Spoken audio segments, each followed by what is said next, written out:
News, ভারতের রাজপথ এখন তেলাপোকা বাহিনীর দখলে। মোদী সরকারের পালানোর পালা। ভারতের রাজধানী দিল্লির রাজনৈতিক অঙ্গন এখন এক নজিরবিহীন উত্তাল পরিস্থিতির মুখোমুখি। সাধারণ মানুষের দীর্ঘদিনের ক্ষোভ এবার রূপ নিয়েছে গণ আন্দোলনে, যাকে সামাজিক যোগাযোগ মাধ্যমে এবং রাজনৈতিক বিশ্লেষকরা রসিকতা ও ক্ষোভের মিশ্রণে তেলাপোকা বাহিনীর নামে অভিহিত করেছেন। ऑलरेडी 20 से ज्यादा बच्चों ने आत्महत्या करी है, लेकिन इससे इस सरकार का मन नहीं भरा। ये सरकार चाहती है और बच्चों की जान जाए, ये और बच्चों का खून चाहती है। এই তীব্র গণজোয়ারের মুখে বর্তমান প্রধানমন্ত্রী নরেন্দ্র মোদীর রাজনৈতিক ভবিষ্যৎ এবং তার সরকারের স্থায়িত্ব নিয়ে দেশ জুড়ে বড়সড় প্রশ্ন উঠেছে। নিত্য প্রয়োজনীয় জিনিসের আকাশছোঁয়া দাম এবং বর্তমান বেকারত্ব, হাজার হাজার সাধারণ মানুষ ও যুব সমাজ দিল্লির রাস্তায় নেমে বিক্ষোভ দেখাচ্ছেন।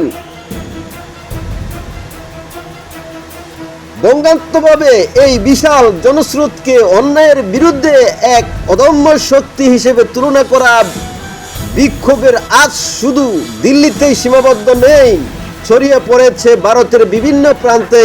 সরকারের ব্যর্থতার বিরুদ্ধে একজোট হয়ে এক সুর চড়াচ্ছে বিরোধী রাজনৈতিক দলগুলো।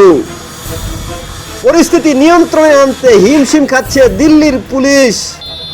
ये बताओ यार, कोई अपनी को आप अपनी पगड़ी उतार सकते हो पगड़ी?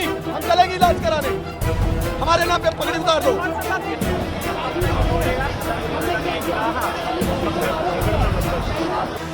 ও কেন্দ্রীয় বাহিনীরা এবার কি পালাবার পালা?